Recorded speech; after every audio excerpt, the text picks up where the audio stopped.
Bagian yang kedua ini kita akan membahas mengenai proto-evangelion atau kabar baik atau Injil yang pertama kali. Teman-teman, mungkin bagi teman-teman yang Muslim ataupun yang Kristen, menyangka bahwa Injil yang pertama kali itu adalah Matius atau Markus, Lukas, dan Yohanes. Tetapi, Injil yang pertama kali dinubuatkan di dalam Alkitab adalah di Kejadian 3 ayat 15. Kejadian 3 ayat 15 ini merupakan proto-evangelion atau Injil yang pertama kali disampaikan oleh Tuhan. Pada waktu Adam dan Hawa jatuh ke dalam dosa, seketika itu juga Tuhan menjanjikan seorang penebus yang akan meremukkan kepala sang ular atau iblis itu. Kita lihat ya, Kejadian 3 ayat 15. Tuhan berkata, "Aku akan mengadakan permusuhan antara kamu dengan perempuan ini, dan di antara keturunanmu dan keturunannya." Kata yang dipakai di sini adalah zarah atau benih perempuan ini. Dia akan meremukkan kepalamu dan kamu akan meremukkan tumitnya.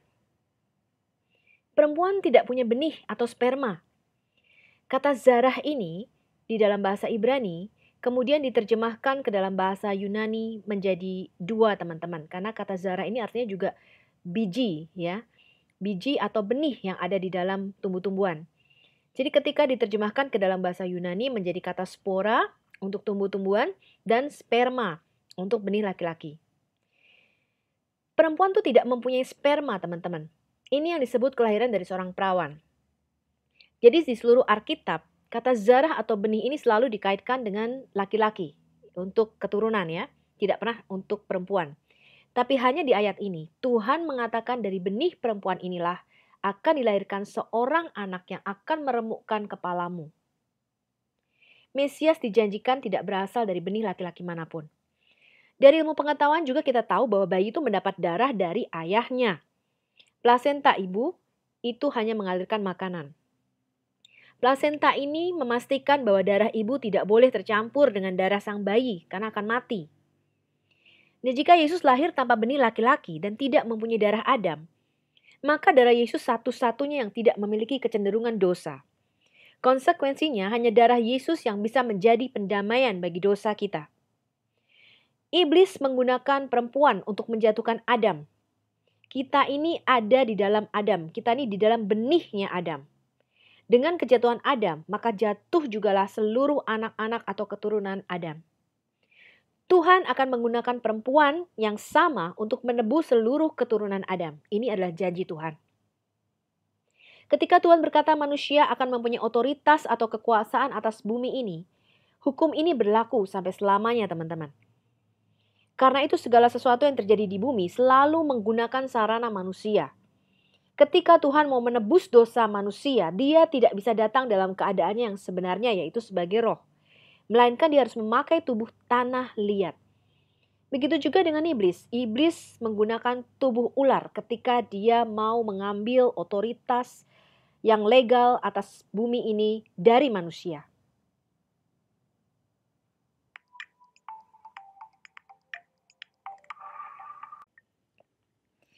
Oke, ini adalah ayat di Kejadian 3 ayat 15 tadi ya dalam bahasa Ibrani atau dalam bahasa aslinya di dalam kitab Taurat.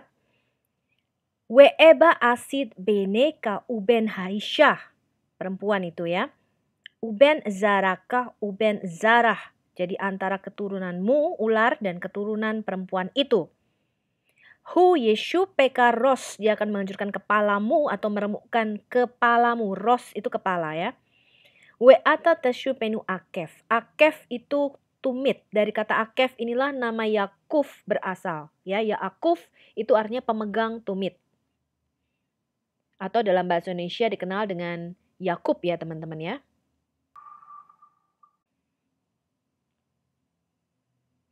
Sang benih perempuan ini nanti akan disebut sebagai pengharapan bangsa Israel, yaitu Mesias yang dijanjikan. Nah, Tuhan melakukan pemilihan teman-teman. Di mana ya Mesias ini harus dilahirkan? Kemudian dari keturunan siapa? Dari semua anak-anak Adam, ada begitu banyak anak-anak Adam, Tuhan memilih garis keturunan Set. Dari semua anak-anak Set, Tuhan memilih Nuh pada waktu itu yang diselamatkan. Kemudian dari ketiga anak Nuh, Tuhan memilih garis keturunan Shem. Dan dari Shem, Tuhan memilih Abraham. Dari Abraham, anak-anaknya ada Ismail, ada Ishak, ada anak-anaknya yang dari keturah. Tuhan hanya memilih Ishak. Ya, Tuhan katakan Ismail, aku tidak berkenan kepada Ismail. Tapi yang disebut keturunanmu adalah yang berasal dari Ishak. Dan Tuhan menjanjikan sang Mesias ini lahir daripada Ishak.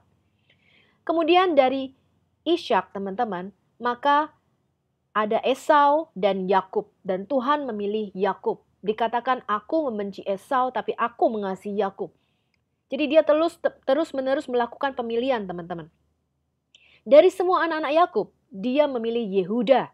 Dikatakan tongkat kerajaan tidak akan beralih dari Yehuda. Dan dari semua anak-anak Yehuda, dia memilih Isai, yaitu ayah Daud. Dan dari semua anak-anak Isai, dia memilih yang paling bungsu, si kecil, yaitu Daud. Dan dari Daud inilah Mesias dilahirkan. Maka Mesias disebut anak Daud. Yeshua HaMashiach dilahirkan sebagai keturunan atau benih daripada Daud. Nah, semua nubuatan ini disampaikan melalui para nabi yang ada di dalam perjanjian lama. Setelah genap waktunya, semua nubuatan disampaikan. Ada kurang lebih sekitar 350 nubuatan mengenai Mesias. Di mana Mesias akan lahir, kemudian bagaimana caranya dia lahir, apa yang akan dikatakannya, kemudian Mesias harus mati menjadi penebus dosa, harus bangkit kembali, itu semua dinubuatkan. Setelah semua nubuatan itu selesai dari kitab Kejadian sampai Maleaki, maka datanglah malaikat Gabriel kepada Maria membawa kabar gembira. Hei, sekarang janji Tuhan kepada nenek moyang kita sudah digenapi Maria. Dan kamu akan mengandung dan melahirkan seorang anak, dan anak yang akan kamu kandung itu akan disebut Kudus, anak Allah yang maha tinggi. Nah, di 1 Korintus 15, Paulus menulis teman-teman, sekarang saudara-saudara, aku mau memberitahukan kepada kamu Injil. Jadi Injil itu bukan sebuah buku, tapi kabar gembira. Ini loh, Injil itu janji yang diberikan Tuhan sendiri kepada nenek moyang kita. Bahwa akan ada sang Mesias yang datang, yang akan mati menggantikan dosa kita. Ya, dan akan bangkit bagi kita. Nah, Rasul Paulus mengatakan, Injil ini yang aku beritakan kepada kamu telah kamu terima, yang di dalamnya kamu berdiri dengan teguh. Oleh Injil itu juga kamu diselamatkan, asal kamu berpegang teguh pada firman yang telah kuberitakan kepadamu, kecuali kamu menjadi percaya dengan sia-sia. Aku sudah menyampaikan kepadamu, pertama-tama dan yang terpenting yang juga aku terima, bahwa apa teman-teman? Kristus mati untuk dosa-dosa kita sesuai dengan kitab suci. Ia sudah dikuburkan. Ia dibangkitkan pada hari ketiga sesuai dengan kitab suci. Dan bahwa ia telah menampakkan dirinya kepada Kefas, ya Simon yang disebut Kefas. Kemudian kepada ke-12 rasul. Sesudah itu ia menampakkan dirinya kepada lebih dari 500 saudara sekaligus. Sebagian besar dari mereka masih hidup. Dan beberapa sudah mati. Jadi pada waktu Rasul Paulus menulis surat di Korintus ini, Paulus mengatakan kalau kamu gak percaya sama aku, bahwa Yesus itu mati dan bangkit, kamu bisa tanya, saksinya masih hidup sampai sekarang. Gitu kira-kira ya teman-teman ya. Nah di Kejadian 3 ayat 15 ini, Tuhan memberikan clue atau petunjuk pertama. Bahwa Mesias akan dilahirkan dari seorang perawan tanpa benih laki-laki. Bagaimana matinya? Dengan cara diremukkan tumitnya. Nah, tapi dari mana kita tahu siapa sang Mesias yang dimaksudkan Tuhan ini? Ada banyak di dalam sejarah orang mengaku Mesias. Maka itu Yesus berkata, nanti akan datang Mesias-Mesias palsu yang ngaku-ngaku sebagai Mesias. Tuhan itu memberikan nubuatan-nubuatannya secara bertahap, teman-teman. Melalui semua nabi-nabinya dari bangsa Yahudi. Jadi Tuhan hanya mempercayakan firman-Nya kepada bangsa Yahudi. Bukan kepada bangsa-bangsa lain. Ya, Tuhan memulai dari seluruh umat manusia, kemudian dia melakukan pemilihan dari jalur mana Mesias akan dilahirkan. Nah, contohnya begini teman-teman. Kalau Anda dapat paket dari luar negeri, kemudian dari mana ya paket itu kok bisa sampai dengan tepat ke alamat Anda dan tidak salah orang. Padahal kan jumlah orang di Indonesia berapa? 250 juta katakan. Ya kan? Ada berapa alamat? Nah, caranya gimana teman-teman? Dilakukan dulu pemilihan. Misalnya paket dari Amerika, mau dikirim ke Indonesia. Mereka akan pilih dulu, oh mau dikirim kemana nih negaranya? Indonesia. Baik. Dari Indonesia kemudian mana provinsinya? Dia melakukan pemilihan lagi. Nah, kemudian dia akan kirim ke provinsi itu, misalnya provinsi Lampung katakan. Nah, dari Lampung dia akan lakukan pemilihan lagi, kabupatennya mana nih? Ya. Dan dari kabupaten itu dia akan melakukan pemilihan RT RW kelurahannya mana. Dari situ dia akan melakukan, kalau ketemu RT RW-nya, kelurahannya mana, dia akan lakukan alamatnya mana, gitu. Maka paket itu akan dengan tepat sampai kepada rumah Anda. Nubuatan tentang Mesias juga begitu teman-teman. Dia Tuhan melakukan dulu secara general seluruh umat manusia dari garis Adam. Kemudian Adam itu anaknya banyak ya teman-teman. Adam itu hidupnya 930 tahun. Selama ratusan tahun dia beranak pinak begitu banyak. Tuhan hanya memilih jalur keturunan Set. Ya, karena itu yang ditulis namanya cuma Set. Anak-anak yang lain kita nggak tahu namanya siapa. Kemudian dia memilih Enosh dari anak-anak Set. Dia memilih Kenan dari anak-anak Enosh. Dia memilih Mahalalel dari semua anak-anak Kenan. Dia memilih Yared dari semua anak-anak Mahalalel. Kemudian dia memilih Henok dari semua anak-anak Yared. Kemudian dia memilih Metusalah. Dari Metusalah Tuhan memilih Lamek dan Nuh dari semua anak-anak Lamek. Nah, kemudian Tuhan memilih Shem. Dan dari Shem dia memilih Abraham. Dari Abraham Tuhan memilih Ishak. Dan dari Ishak Tuhan memilih Yakub. Dari Yakub Tuhan memilih Yehuda dan Daud. Dari garis keturunan Daud inilah Mesias dilahirkan sesuai dengan nubuatan para nabi. Nah, begitu caranya teman-teman. Nah, Kejadian 5 nanti kita lihat ketika kita go through to the Bible, kita akan baca ayat per ayat dari seluruh kitab Taurat Musa. Nanti kita akan melihat apa sih maksud Tuhan memberikan genealogi ini di Kejadian 5 gitu ya. Hai, kita jumpa lagi. Ini ayat hafalan yang sangat penting teman-teman. Saya sarankan teman-teman hafal Galatia 4 ayat 4. Tapi setelah genap waktunya atau in the fullness of time, maka Allah mengutus anaknya yang lahir dari seorang perempuan dan takluk kepada hukum Taurat. Setelah genap waktunya, artinya setelah semua nubuatan itu disampaikan teman-teman. Ya kan? Tuhan kasih dulu nih clue-cluenya, tanda-tandanya. Ini loh, Mesias tuh nanti akan begini. Dikasih dulu semua nubuatannya. Baru kita tahu, oh siapa ya yang kira-kira masuk di dalam nubuatan sebagai Mesias tersebut. Karena Tuhan sudah kasih clue-nya gitu ya. Setelah semua nubuatan tentang Mesias disampaikan, mulai dari Taurat Musa, Mazmur, dan para nabi, maka malaikat Gabriel menyampaikan kabar gembira ini kepada Maria, gitu ya. Pada bagian kedua dari Lukas 24 ayat 44, kemarin kita juga sudah bahas sedikit ya, nyinggung mengenai bagaimana caranya kita menafsirkan atau membaca Alkitab Perjanjian Lama. Yesus berkata demikian, inilah perkataan yang aku katakan kepadamu ketika aku masih bersama kamu. Segala sesuatu yang tertulis tentang aku dalam hukum Taurat Musa, di mana? Di Taurat Musa, di kitab para nabi, ya, di kitab nabi-nabi, dan di dalam Mazmur harus digenapi. Jadi Yesus berkata, semua yang tertulis tentang aku harus digenapi. So, Yesus itu hidup living out the prophecy. Jadi dia tuh menghidupi nubuatan teman-teman. Hidupnya mulai dari lahirnya dia, sampai pelayanan Yesus, bagaimana Yesus dibaptis, bagaimana Yesus mengajar, itu dia hidup dalam nubuatan teman-teman. Lalu Yesus membuka pikiran mereka sehingga mereka mengerti kitab suci. Nah, inilah yang teman-teman muslim kadang-kadang gagal paham.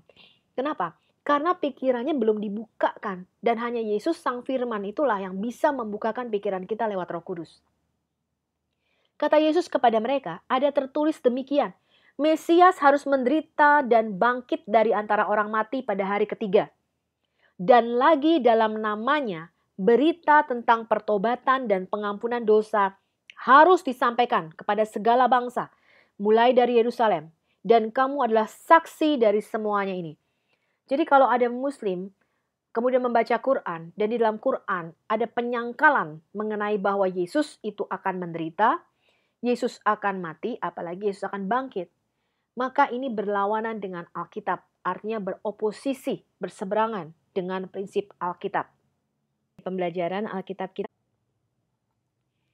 Lalu kita mau baca ya teman-teman, di mana sih korban penebusan dosa ini yang pertama kali diadakan? Kenapa seluruh perjanjian lama itu kok bicaranya tentang korban darah ya. Setiap pagi dan setiap hari dari pagi sampai petang teman-teman ada anak domba yang disembelih dan dikorbankan terus-menerus itu dilakukan ya sakramental ini di dalam perjanjian lama dan di dalam perjanjian baru Yesus sebagai sang anak domba Allah disembelih bagi dosa-dosa kita. Siapa sih inisiatornya? Kalau Tuhan itu Maha Pengampun, kenapa dia nggak begitu saja mengampuni dosa kita? Kenapa harus ada korban darah? Nah, Kejadian 3 ayat 7 ini menjadi awal pengorbanan penebusan dosa yang pertama kali, yaitu oleh Tuhan sendiri. Jadi ketika Adam dan Hawa jatuh ke dalam dosa, mereka mencoba menyemat daun ara untuk menutupi ketelanjangan mereka. Ya, jadi ketika mereka jatuh dalam dosa, Roh Kudus pergi atau depart from them, ya. Mereka lalu sadar, aduh, aku telanjang. Nah, ini adalah akibat dosa yang pertama, yaitu malu, teman-teman. Takut, malu itu adalah akibat dosa. Nah, ketika mereka tahu diri mereka telanjang, mereka mencoba menyemat pohon ara, daunnya, dan dijadikan bikini gitu ya, teman-teman, dijadikan cawat. Ini adalah lambang dari usaha manusia untuk menutupi akibat dosanya dengan usaha mereka sendiri. Ini adalah lambang dari roh agamawi. Ya, roh agamawi adalah roh yang berusaha mencari cara bagaimana caranya aku berusaha untuk mendekatkan diriku kepada Allah yang Maha Kudus itu. Nah, kemudian Tuhan Allah, ya, Yahweh Elohim, membuat pakaian dari kulit binatang untuk manusia dan untuk istrinya itu, lalu mengenakannya kepada mereka. Inilah pembunuhan yang pertama kali terjadi, yaitu di Taman Eden. Tuhan membunuh binatang, kita nggak tahu binatang ini apa. Nanti ketika sampai pada cerita Kain dan Habil, kita tahu ternyata yang dibunuh Tuhan adalah domba, ya, atau anak sulung dombanya. Adam dan Hawa dibalut oleh baju yang berlumuran darah segar untuk menutupi dosanya. Dan di sini teman-teman adalah korban sembelihan pertama yang dilakukan oleh Tuhan. Jadi Tuhanlah yang pertama kali menetapkan sakramental ini untuk menggantikan nyawa Adam dan Hawa supaya tidak mati. Harus ada seseorang atau sesuatu yang bernyawa lainnya yang mati untuk menggantikan mereka. Nah, Adam dan Hawa diselubungi darah segar binatang yang dibunuh Tuhan itu. Disinilah manusia Adam itu baru tahu harga sebuah dosa, harga sebuah rebellion, harga sebuah pemberontakan terhadap Tuhan. Yaitu bahwa harus ada nyawa makhluk lain yang mati menggantikan mereka supaya mereka tidak langsung mati. Ya, walaupun pada akhirnya mereka akan mati. Nah, nanti kita akan melihat teman-teman gambaran mengenai Adam dan Hawa penebusan dosa ini ketika kita belajar kitab Kejadian ya. Kita kali ini dengan saya kita tidak tahu, Tuhan tidak menulis binatang apa yang dibunuh pada waktu Adam dan Hawa jatuh ke dalam dosa, tapi kita tahu bahwa pada waktu itu manusia masih vegetarian. Tuhan hanya memberikan tumbuh-tumbuhan sebagai makanannya sampai kepada Nuh ya. Baru ketika Nuh keluar dari bahtera, Tuhan katakan kamu boleh makan binatang gitu ya. Kamu sekarang boleh nih makan daging gitu ya. Tadinya manusia tuh vegetarian. Pada waktu kisah Kain dan Habel, kita tahu bahwa binatang yang dibunuh Tuhan adalah anak sulung domba. Karena dikatakan di Kejadian 4, ketika saatnya penetapan Tuhan ya untuk memberikan korban, maka Kain dan Habel ini memberikan korban. Dua-duanya menyembah Allah loh. Ya, Kain itu bukan orang ateis. Ya, dan dia juga tidak pagan atau penyembah berhala. Enggak, dia memberikan penyembahan kepada Allah sama-sama nih. Dua-duanya menyembah kepada Allah yang benar. Tapi sayangnya persembahan Kain ditolak oleh Tuhan. Kenapa? Karena Kain mempersembahkan dari hasil bumi yang sudah dikutuk Tuhan. Mungkin Tuhan nggak suka gitu ya. Ya bukan Tuhan nggak suka. Maksudnya Kain mempersembahkan mungkin wortel, kubis, kentang dan sebagainya. Ya kan? Sayur-sayuran hasil usahanya. Tapi Habel mempersembahkan anak sulung kambing dombanya beserta dengan lemak-lemaknya. Jadi dia tahu apa yang disukai Tuhan. Nah, tadinya teman-teman sebelum manusia jatuh ke dalam dosa, Adam dan Hawa tidak perlu pakai korban darah. Tidak perlu pakai mengorbankan anak domba untuk bisa bertemu dengan Tuhan, untuk bisa mendapatkan perkenanan Tuhan. Tapi begitu manusia jatuh ke dalam dosa, maka harus ada ritual-ritual agamawi untuk kita masuk kembali ke dalam hadirat Tuhan, untuk bisa diterima oleh Tuhan, untuk bisa mendapatkan perkenanan Tuhan.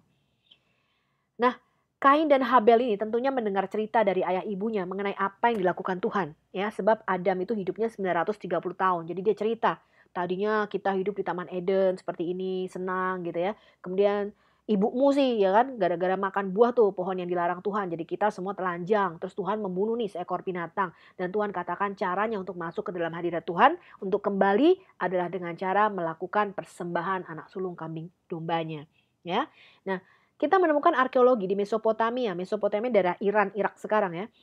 Itu adalah gambaran yang dipahat di dinding batu gua-gua mengenai pohon kehidupan yang dijaga dengan dua kerub, ya, dua kerubim di sana. Jadi Mesopotamia ini diyakini sebagai situs awal peradaban manusia. Ya, sejarah manusia pertama bisa ditemukan paling tua dari daerah Mesopotamia. Dan kita percaya Taman Eden pada waktu itu ditempatkan Tuhan di sana ya, di antara keempat sungai. Ya, nanti kita belajar sedikit mengenai hal itu. Kanner di channel YouTube. Dalam Matius 23 ayat 35, Yesus berkata, supaya kamu menanggung akibat penumpahan darah orang yang tidak bersalah mulai dari Habel orang benar itu sampai kepada Zakaria anak Berekia yang kamu bunuh di antara tempat kudus dan mezbah.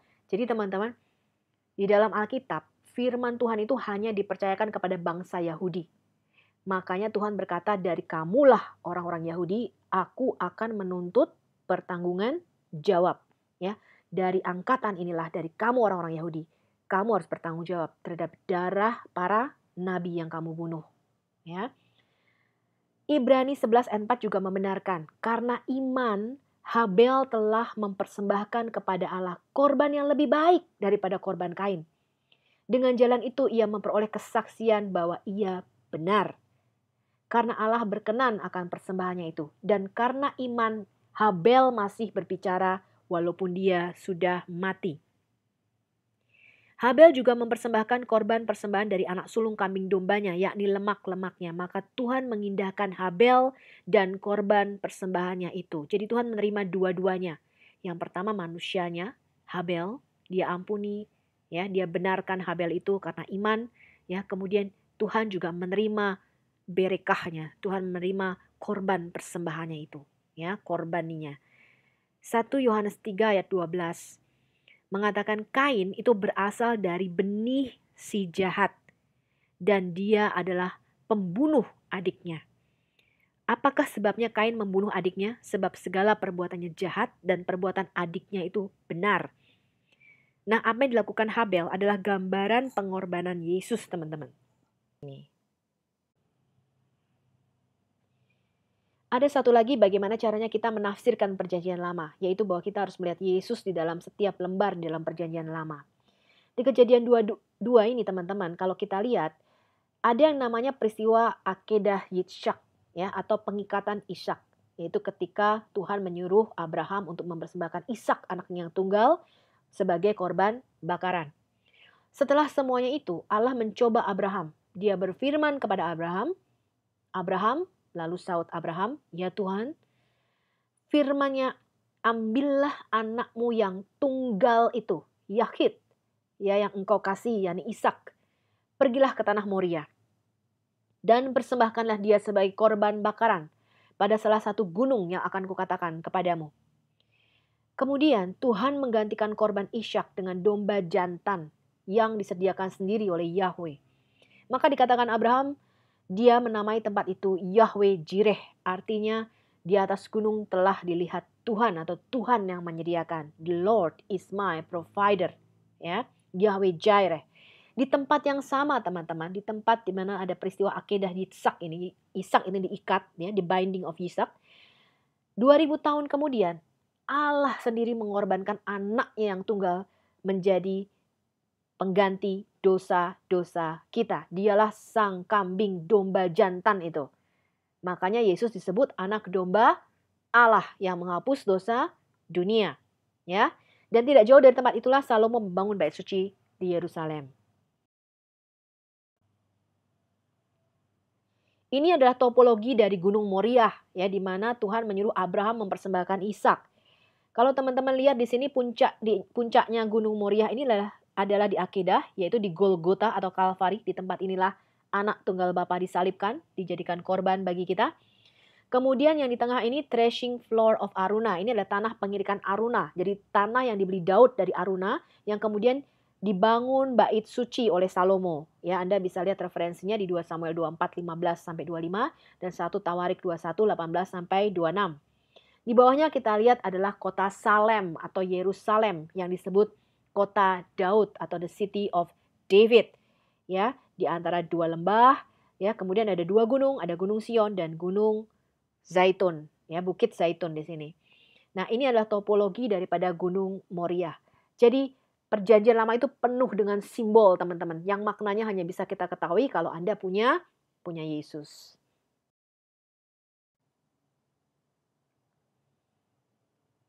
Di Yohanes 8 ayat 53, orang-orang Yahudi itu bertanya kepada Yesus, "Kamu kok berkata kalau orang menuruti firman-Mu, maka dia mempunyai hidup kekal dan dia tidak akan mati?"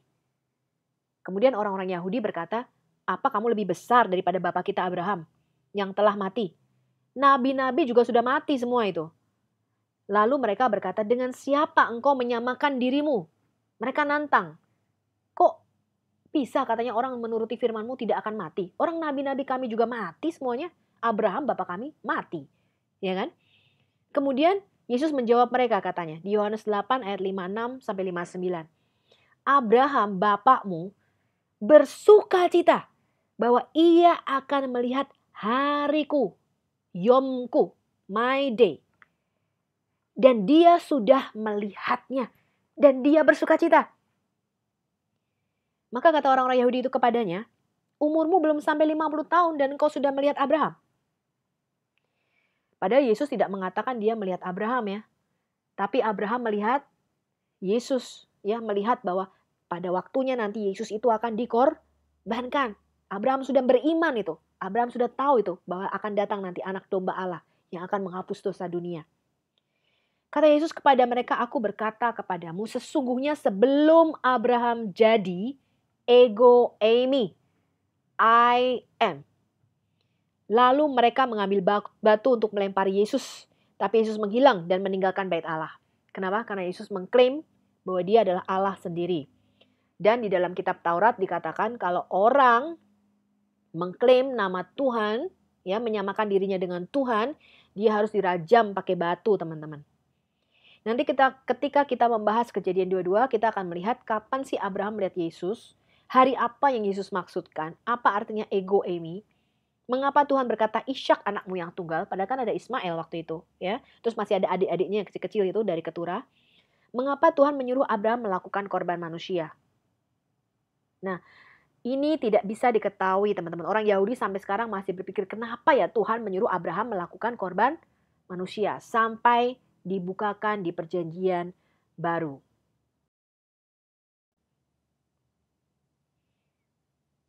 Nah, ketika Yesus ada di salib, teman-teman, maka nubuatan proto-evangelion tadi, yaitu Injil yang pertama tadi, yang ada di Kejadian 3 ayat 15 itu digenapi, teman-teman. 1 Samuel 17 ayat 54, Daud pada waktu dia mengalahkan Goliat, kemudian memenggal kepala Goliat, Daud menyeretnya dan membawanya ke Yerusalem. Tetapi senjata-senjata Goliat disimpannya di dalam kemahnya sendiri. Kepala Goliat ini dikubur Daud di tempat yang bernama Golgota. Bahasa Ibrani-nya disebut Gulgolet. Ya, artinya adalah tempat bukit tengkorak kepala. Ya, Gulgolet artinya kepala Goliat. Di sanalah Goliat dikuburkan. Ya, maka genaplah nubuatan Kejadian 3 ayat 15 di mana Yesus meremukkan kepala keturunan iblis itu. Dan iblis itu meremukkan tumitnya. Nah, di sini kita lihat teman-teman ada arkeologi yang ditemukan, ya, mayat korban bekas penyalipan. Jadi penyalipan itu bukan di telapak kaki yang ditusuk, tapi di tumitnya yang ditusuk. Ya, ini contohnya pakunya sekitar 11 cm panjangnya.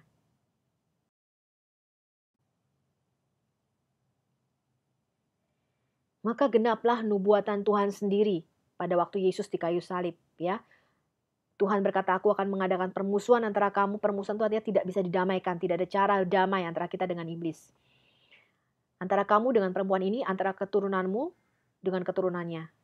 Dan keturunan perempuan ini akan meremukkan kepalamu dan kamu akan meremukkan tumitnya.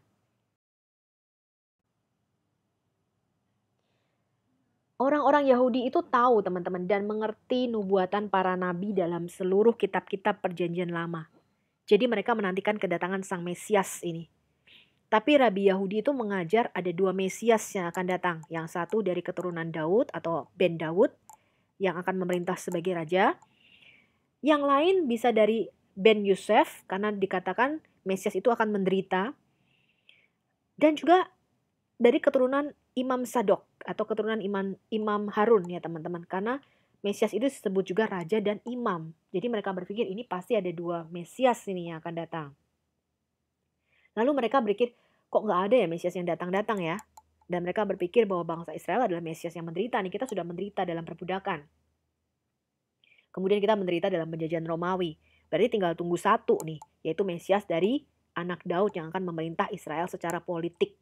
Ya, ini adalah harapan mereka bahwa Mesias itu akan membebaskan Israel dari bangsa Romawi pada waktu itu. Ya, dari bangsa Romawi pada waktu itu.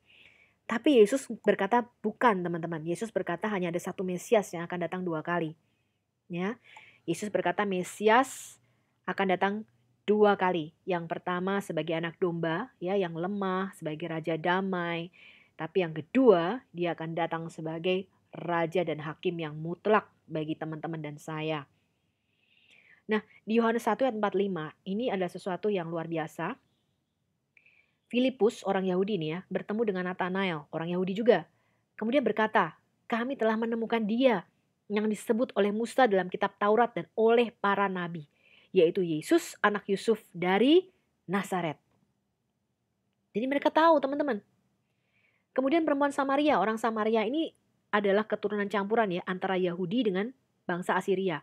Ya, jadi orang Samaria ini nggak bergaul karena dianggap ampiang gitu ya teman-teman. Jadi nggak murni, darahnya tuh tidak murni Yahudi. Ya, kemudian perempuan Samaria ini juga mengatakan kepada Yesus, aku tahu bahwa Mesias akan datang yang disebut juga Kristus. Dan apabila ia datang, dia akan memberitahukan segala sesuatu kepada kami. Ya, jadi orang Samaria tuh juga tahu karena mereka punya Taurat namanya Taurat Samaria. Ya, nanti kita belajar. Kesaksian Marta. Marta orang Yahudi. Dikatakan, ya Tuhan, aku percaya engkaulah Mesias anak Allah. Dia yang akan datang ke dalam dunia. Pada waktu umur 8 hari, ya, ini adalah ketentuan orang Yahudi bahwa Yesus harus disunat sebagai anak laki-laki Yahudi, ya. Nah, ketika Yesus disunat, teman-teman, dibawa ke bait Allah, ya, untuk dilakukan upacara sunat, ya. Ada seorang yang saleh di Yerusalem bernama Simeon, ya. Ini sangat saleh dan Tuhan berjanji bahwa dia tidak akan mati sebelum melihat Mesias. Nah, kemudian ketika bayi Yesus dibawa ke bait Allah untuk diserahkan kepada Tuhan, Simeon menggendong bayi Yesus, menatangnya sambil memuji Allah. Dia katakan, sekarang Tuhan, biarkanlah hambamu ini pergi dalam damai, sebab mataku telah melihat Yeshuamu. Ya, sebab mataku telah melihat keselamatan yang daripadamu, yang telah engkau sediakan di hadapan segala bangsa, yaitu apa? Terang yang menjadi pernyataan bangsa-bangsa dan menjadi kemuliaan bagi umatmu Israel. Jadi Yesus itu dilahirkan pada waktu perayaan Hanukah atau perayaan dedikasi bait Allah ya atau perayaan terang. Nanti kita belajar mengenai hal ini ya. Jadi kira-kira bulan Desember lahirnya. Dan ini adalah bulan Januari atau tahun baru ya teman-teman ketika perayaan sunat ini dilakukan. Banyak teman-teman orang-orang muslim yang mengatakan, karena ada ayat di Lukas 19, Yesus berkata, nanti ketika dia datang lagi, dia akan membunuh semua musuhnya. Terus orang-orang Kristen berkata, enggak kok Yesus tuh baik-baik, Yesus tuh manis-manis gitu ya. Duduk-duduk di tata manis, Yesus tuh gak pernah membunuh. Teman-teman, kedatangannya yang pertama itu memang sebagai Raja Damai. Makanya dikatakan dia akan datang naik ke keledai. Ya, dia menggenapi nubuatan Zakaria 9 ayat 9. Bersorak-soraklah dengan nyaring, hai putri Sion. Bersorak-soraklah, hai putri Yerusalem. Lihat rajamu datang kepadamu. Ia adil dan jaya. Ia lemah lembut dan mengendarai seekor keledai. Ya, seekor keledai beban muda. Ya, ini digenapi ketika Yesus masuk kota Yerusalem. Kemudian Yesus katakan, kamu pergi pinjam keledai, katakan, ya kan? Kemudian murid-muridnya mengalasinya dengan pakaian mereka. Yesus pun naik di atasnya. Dan orang-orang bersorak-sorai katanya, Hosana bagi anak Daud. Diberkatilah dia yang datang dalam nama Tuhan. Hosana di tempat yang maha tinggi. Keledai itu lambang perdamaian teman-teman. Ya, karena pelan jalannya gitu ya. Kedatangan Yesus yang pertama memang sebagai anak domba penebus dosa. Sekarang kita lihat di kitab Wahyu, kedatangannya yang kedua. Kedatangan Yesus yang kedua itu sebagai raja dan hakim yang mutlak dalam peperangan. Yesus nggak datang lagi naik keledai teman-teman. Dikatakan dalam Wahyu 19 ayat 11-16, lalu aku melihat surga terbuka, sesungguhnya ada seekor kuda putih. Dan ia yang menungganginya bernama Yang Setia dan Yang Benar. Ia menghakimi dan berperang dengan adil. Dan matanya bagaikan nyala api dan di atas kepalanya terdapat banyak mahkota. Dan padanya ada tertulis suatu nama yang tidak seorang pun tahu kecuali dia sendiri. Dia memakai jubah yang dicelup dalam apa? Dalam darah. Dan namanya ialah Firman Allah. Jadi kenapa Yahweh ketika dia datang pertama namanya Yeshua? Karena misinya adalah Yahweh-Shua, misinya adalah penyelamatan. Tapi ketika dia datang yang kedua kali, Yahweh akan memakai nama baru. Ya, karena misinya bukan lagi penyelamatan, pintu keselamatan sudah ditutup. Dia tidak lagi datang dengan naik keledai, teman-teman. Dia akan datang dengan naik kuda putih, lambang peperangan. Ya, dan lihat ini, jubahnya dicelup dalam darah. Dan orang-orang muslim berkata, Yesus nanti akan membantai semua musuh-musuhnya. Kita harus mengatakan amin. Iya, Tuhan kita itu jaya. Dia pahlawan perang. Dia bukan Tuhan yang duduk-duduk manis. Kenapa kita sekarang ada di dalam masa grace period, teman-teman? Sama seperti Nuh. Kita ini lagi dalam masa-masa grace period, masa-masa anugerah. Tuhan Yesus belum datang, maka manfaatkanlah sebaik-baiknya. Kalau dia datang nanti, dia nggak akan datang lagi sebagai bayi di Bethlehem. Yesus tidak akan datang lagi dan berkata dosamu diampuni. Yesus akan datang lagi sebagai pembalas. Dia akan datang lagi sebagai raja. Dia akan datang lagi sebagai pahlawan perang, teman-teman. Sebagai hakim. Ya, dan dia akan membunuh semua musuh-musuhnya yang menentang pengenalan akan Tuhan dan menentang pengenalan akan dia sebagai anak Allah.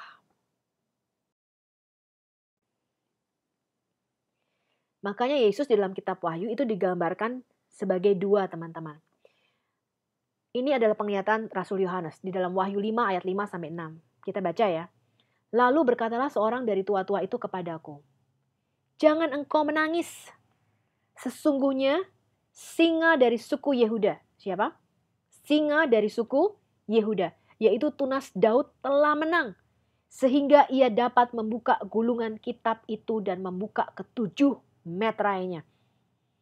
Malaikat itu berkata, jangan kamu nangis Yohanes. Singa dari suku Yehuda sudah menang.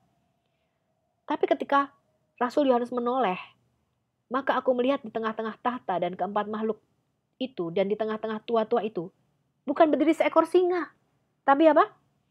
Seekor anak domba seperti telah disembelih, bertanduk 7 dan bermata 7. Itulah ketujuh roh Allah yang diutus ke seluruh bumi.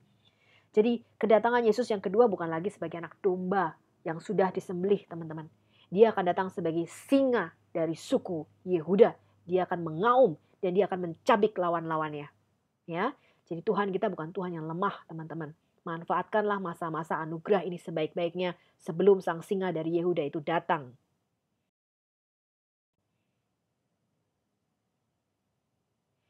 Ini adalah Lukas 19 ayat 11 sampai 27. Lukas 19 ini, teman-teman, kalau Anda ketemu muslim ya, mereka selalu mempermasalahkan hal ini. Kita baca ya, di sini Yesus memberikan satu perumpamaan. Untuk mereka yang mendengarkan dia di situ, Yesus melanjutkan perkataannya dengan suatu perumpamaan. Jadi Yesus memberikan satu parabel di sini. Sebab ia sudah dekat Yerusalem dan mereka menyangka bahwa kerajaan Allah akan segera kelihatan. Jadi mereka berharap Yesus akan memimpin pemberontakan melawan Romawi pada waktu itu. Maka Yesus berkata begini, ada seorang bangsawan berangkat ke sebuah negeri yang jauh untuk dinobatkan menjadi raja di situ dan setelah itu ia baru kembali.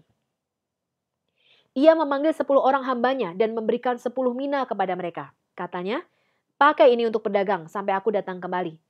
Akan tetapi orang-orang sebangsanya membenci dia, lalu mengirim utusan menyusul dia untuk mengatakan, kami tidak mau orang ini menjadi raja atas kami.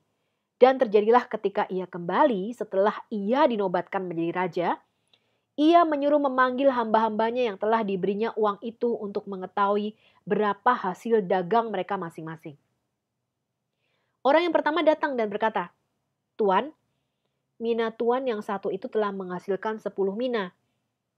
Katanya kepada orang itu, baik sekali perbuatanmu itu.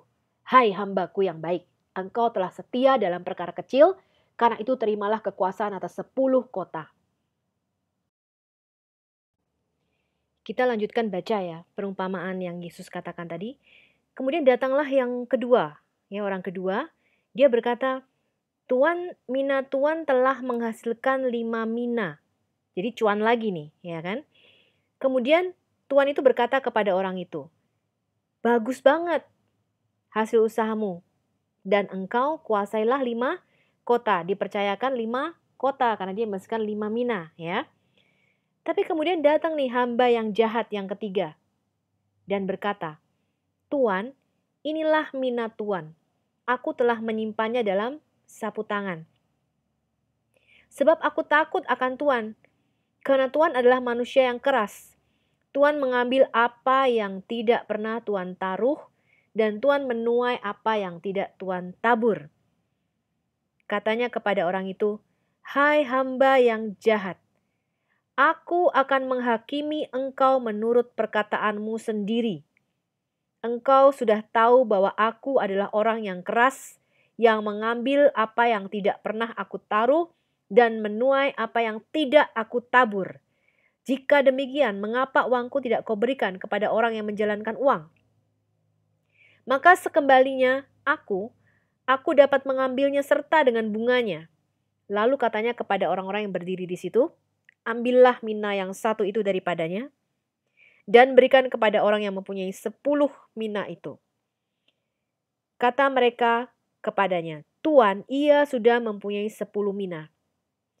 Lalu jawabnya apa? Aku berkata kepadamu, setiap orang yang mempunyai kepadanya akan diberi, tetapi siapa yang tidak mempunyai daripadanya akan diambil juga apa yang ada padanya.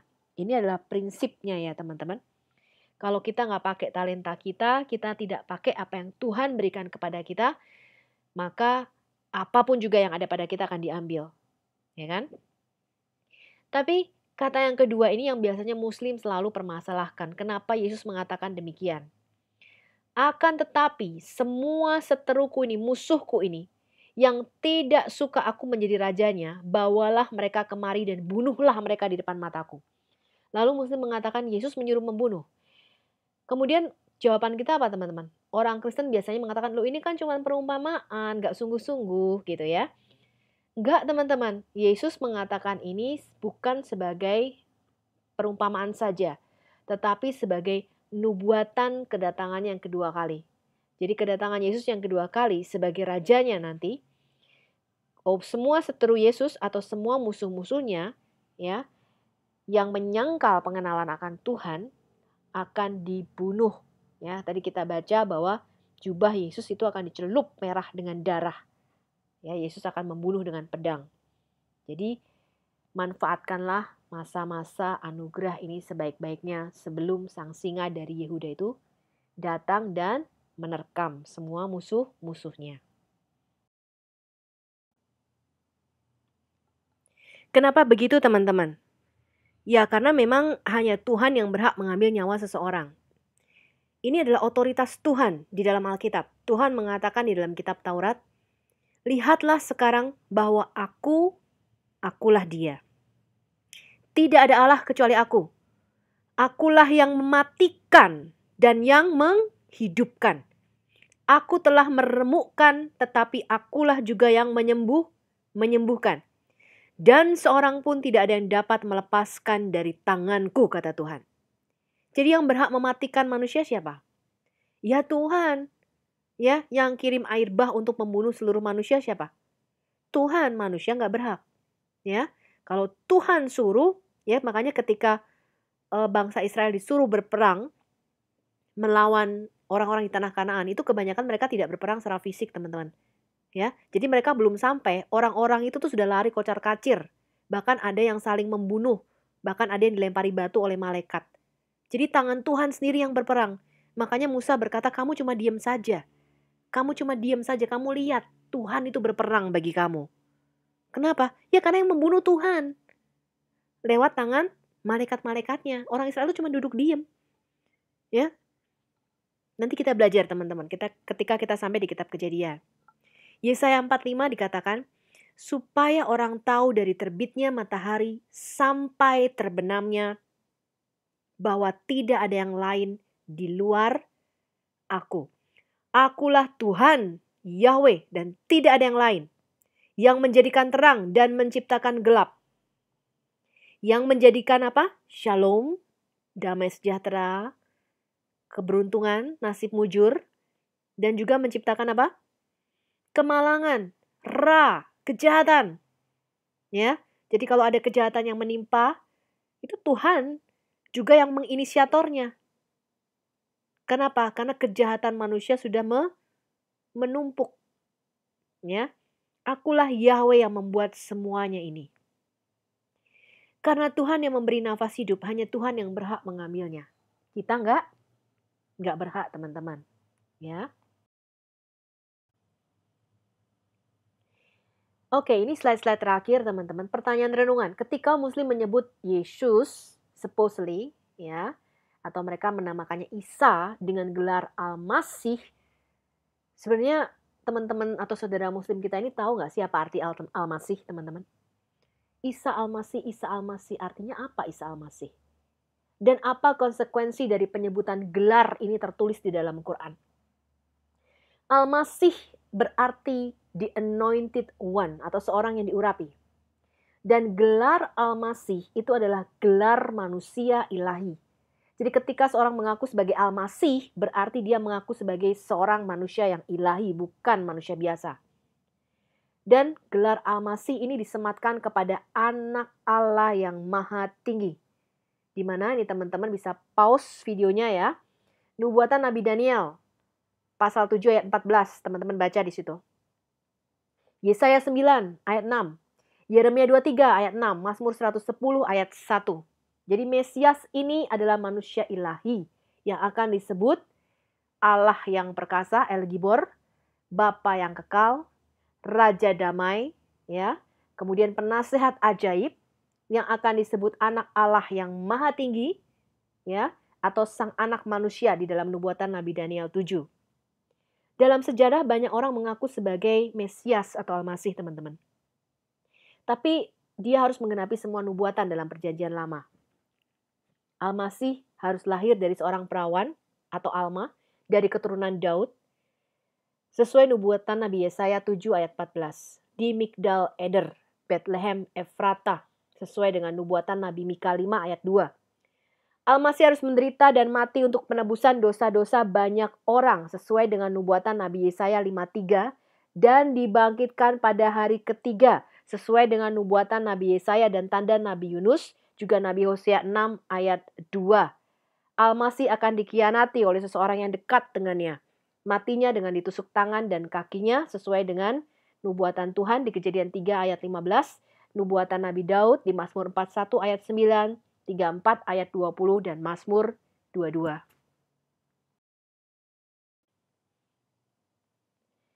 Kita melihat teman-teman bahwa umat Yahudi sampai sekarang masih menanti-nantikan janji Tuhan tadi, proto-evangelion tadi. Di mana? Di dalam nubuatan nabi-nabi ya, mereka masih menantikan Mesias nih kapan datangnya. Dan kita sebagai umat Kristen, kita adalah umat Tuhan di dalam penggenapan. Karena Mesias sudah datang dan dia sudah menggenapi semua nubuatan para nabi di perjanjian lama. Nah, bagaimana dengan saudara kita umat Islam? Umat Islam adalah umat Tuhan juga, teman-teman, dalam kebingungan, ya. Karena ketika mereka membuka Quran meneguhkan dan menguatkan otoritas dari Injil dan Taurat. Tapi ketika mereka baca Injil dan Taurat kok isinya beda gitu dengan Quran. Ya pernah dengar nggak teman-teman? Ada umat yang bingung siapa anak yang dikorbankan, Ishak atau Ismail. Ada umat yang bingung siapa yang disalibkan, Isa atau orang lain yang diserupakan oleh Isa.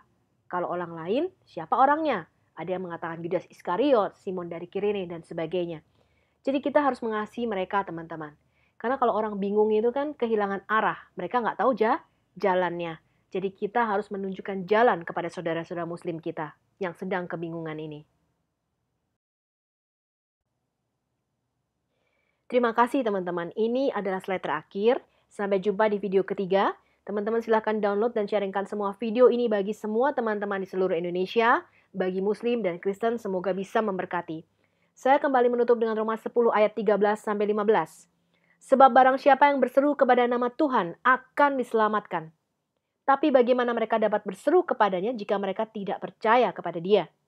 Bagaimana mereka dapat percaya kepada dia jika mereka tidak pernah mendengar tentang Yesus? Bagaimana mereka mendengar tentang Yesus jika tidak ada yang memberitakannya? Dan bagaimana mereka dapat memberitakannya jika mereka tidak diutus? Seperti ada tertulis, betapa indahnya kedatangan mereka yang membawa kabar baik atau Injil. Mari kita membawa kabar baik atau Injil ini ke seluruh pelosok Indonesia. Indonesia pasti akan diselamatkan. Dan Tuhan akan mencurahkan roh kudusnya atas bangsa ini. Amin. Sampai ketemu lagi.